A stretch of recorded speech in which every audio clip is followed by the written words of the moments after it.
नमस्कार दोस्तों, servant study में आप लोग स्वागत है। आज की इस वीडियो में हम प्रकाश का परावर्तन का ऑब्जेक्टिव क्वेश्चन करेंगे, जो आपकी बोर्ड एग्जाम के लिए यह काफ़ी महत्वपूर्ण क्वेश्चन है। पहला प्रश्न बोल रहा है कि प्रकाश गमन कैसे करता है। तो ए ऑप्शन बोला है वक्र रेखा में, बी ऑप्शन बोला है सीधी रेखा में, सी ऑप्शन बोला है गोलीय रेखा में, डी ऑप्शन बोला है कोई नहीं। तो ये आपका बी ऑप्शन राइट आंसर हो जाएगा। ठीक, चलिए दूसरा प्रश्न को हम देखते हैं। दूसरा प्रश्न बोल रहा है कि प्रकाश की चाल सबसे अधिक किस माध्यम में होती है।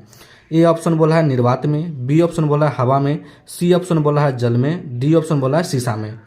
तो आपका ए ऑप्शन राइट आंसर हो जाएगा। और यह क्वेश्चन आपको एग्जाम के लिए बहुत ही महत्वपूर्ण क्वेश्चन है। चलिए तीसरे प्रश्न को देखते हैं। तीसरा प्रश्न बोला है कि प्रकाश की चाल कितनी होती है।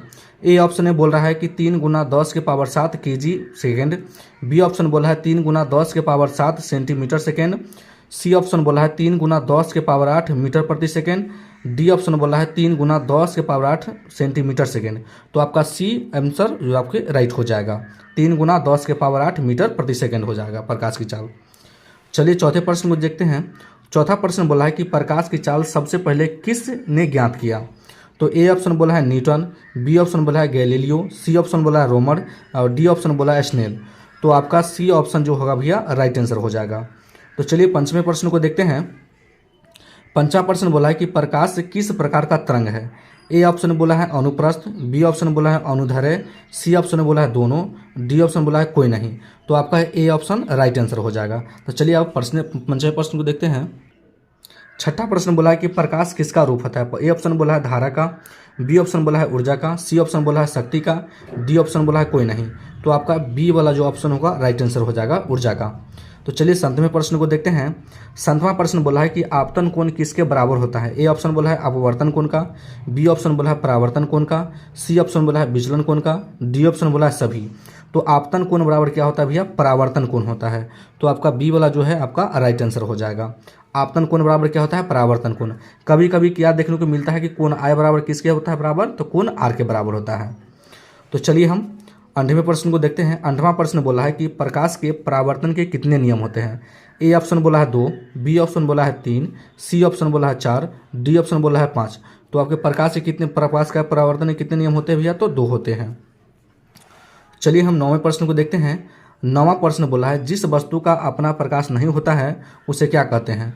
तो उसे हम ए ऑप्शन बोला है अदीप्त, बी ऑप्शन में बोला है प्रदीप्त, सी ऑप्शन बोला है दोनों और डी ऑप्शन बोला है कोई नहीं। तो आपका ए ऑप्शन राइट आंसर हो जाएगा अदीप्त।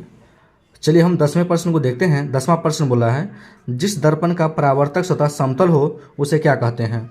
ए ऑप्शन बोला है उत्तल दर्पण, बी ऑप्शन बोला है अवतल दर्पण, सी ऑप्शन बोला है समतल दर्पण, डी ऑप्शन बोला है उभयोतल उत्तल। तो आपका सी ऑप्शन राइट आंसर हो जाएगा समतल दर्पण का। तो चलिए हम 11वें प्रश्न को देखते हैं। 11वां प्रश्न बोल रहा है किस दर्पण का उपयोग किसी भी वस्तु का छोटा और सीधा प्रतिबिंब बनाने में किया जाता है। तो ए ऑप्शन बोला है उत्तल दर्पण, बी ऑप्शन बोला है अवतल दर्पण, सी ऑप्शन बोला है समतल दर्पण, डी ऑप्शन बोला है उभयोतल उत्तल। तो आपका क्या हो जाएगा भैया, छोटा और सीधा जो प्रतिबिंब बनता है उत्तल दर्पण में बनता है। तो आपका ए ऑप्शन राइट आंसर हो जाएगा। चलिए 12वां प्रश्न को देखते हैं। 12वां प्रश्न बोल रहा है चिकित्सा क्षेत्र में किस दर्पण का प्रयोग होता है। ए ऑप्शन बोला है अवतल दर्पण, बी ऑप्शन बोला है उत्तल दर्पण, सी ऑप्शन बोला है समतल दर्पण, डी ऑप्शन बोला है उभयोतल उत्तल। तो आपका जो चिकित्सा क्षेत्र में जो दर्पण का उपयोग होता है वो अवतल दर्पण होता है। आपका ए आंसर राइट हो जाएगा। ठीक, चलिए हम अगले प्रश्न को देखते हैं। 13वां प्रश्न बोला है कि दाढ़ी बनाने में किस प्रकार का दर्पण का प्रयोग किया जाता है। ए ऑप्शन बोला है उत्तल दर्पण, बी ऑप्शन बोला है अवतल दर्पण, सी ऑप्शन बोला है समतल दर्पण, डी ऑप्शन बोला है उभयोतल उत्तल। तो आपको दाढ़ी बनाने में किस दर्पण का प्रयोग होता है, तो अवतल दर्पण का प्रयोग होता है। चलिए हम अगले प्रश्न को देखते हैं। अगला प्रश्न बोला है कि दर्पण की लंबाई को क्या कहते हैं। ए ऑप्शन बोला है द्वारक, बी ऑप्शन बोला है चौड़ाई, सी ऑप्शन बोला है लंबाई और डी ऑप्शन बोला है सभी। तो दर्पण की लंबाई को हम बोलते हैं भैया द्वारक। ये आपका राइट आंसर हो जाएगा। चलिए 15वां क्वेश्चन देखते हैं। 15वां क्वेश्चन बोला है कि उत्तल दर्पण में किस प्रकार का प्रतिबिंब बनता है। तो उत्तल दर्पण में तो ए ऑप्शन बोला है कि सीधा और छोटा, बी ऑप्शन बोला है उल्टा और छोटा, सी ऑप्शन बोला है सीधा और बड़ा, डी ऑप्शन बोला है उल्टा और बड़ा। तो उत्तल दर्पण में जो प्रतिबिंब बनता है सीधा और छोटा बनता है। आपका ए आंसर राइट हो जाएगा। चलिए अब हम 16वें प्रश्न को देखते हैं। 16वां प्रश्न बोलता है कि अवतल दर्पण में कैसा प्रतिबिंब बनता है। ए ऑप्शन बोला है सीधा और छोटा, बी ऑप्शन बोला है उल्टा और छोटा, सी ऑप्शन बोला है सीधा और बड़ा, और डी ऑप्शन बोला है उल्टा और बड़ा। तो अवतल दर्पण में जो प्रतिबिंब बनता है उल्टा और क्या, सीधा और बड़ा बनता है। क्या बनता है भैया? सीधा और क्या बनता है? बड़ा बनता है। 17वां क्वेश्चन देखेंगे हम। 17वां क्वेश्चन में बोलता है कि वास्तविक प्रतिबिंब कैसा होता है। तो वास्तविक प्रतिबिंब ए ऑप्शन में बोला है सीधा, बी ऑप्शन में बोला है उल्टा, सी ऑप्शन में बोला है दोनों, और डी ऑप्शन में बोला है कोई नहीं। तो आपका क्या होता है? वास्तविक प्रतिबिंब जो होता है क्या होता है? उल्टा होता है। क्या है ना? क्या होता है? उल्टा बनता है वास्तविक प्रतिबिंब में। 18 में बोला है कि काल्पनिक प्रतिबिंब कैसा होता है।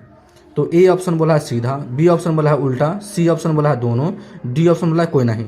तो काल्पनिक प्रतिबिंब जो होता है क्या होता है भैया? सीधा बनता है। ठीक ना? काल्पनिक प्रतिबिंब है। चलिए 19वां प्रश्न में देखेंगे। 19वां प्रश्न बोलता है कि उत्तल दर्पण की फोकस दूरी को कैसी होती है ना। तो उत्तल दर्पण की फोकस दूरी कैसी होती है? ए ऑप्शन में बोला धनात्मक, बी ऑप्शन में बोला है ऋणात्मक, सी ऑप्शन में बोला है दोनों, और डी ऑप्शन में बोला है कोई नहीं। तो आपका क्या होता है? उत्तल दर्पण की फोकस दूरी क्या होती है भैया? तो धनात्मक होती है। ए ऑप्शन राइट आंसर हो जाएगा। चलिए 20वें प्रश्न को देखते हैं। 20वां प्रश्न बोला है कि अवतल दर्पण की फोकस दूरी कैसी होती है। ए ऑप्शन बोला धनात्मक, बी ऑप्शन बोला है ऋणात्मक, सी ऑप्शन बोला है दोनों, और डी ऑप्शन बोला है कोई नहीं। तो अवतल दर्पण की फोकस दूरी क्या होती है भैया? तो ऋणात्मक होती है, जो कि यही मेरा आपका बी ऑप्शन राइट हो जाएगा।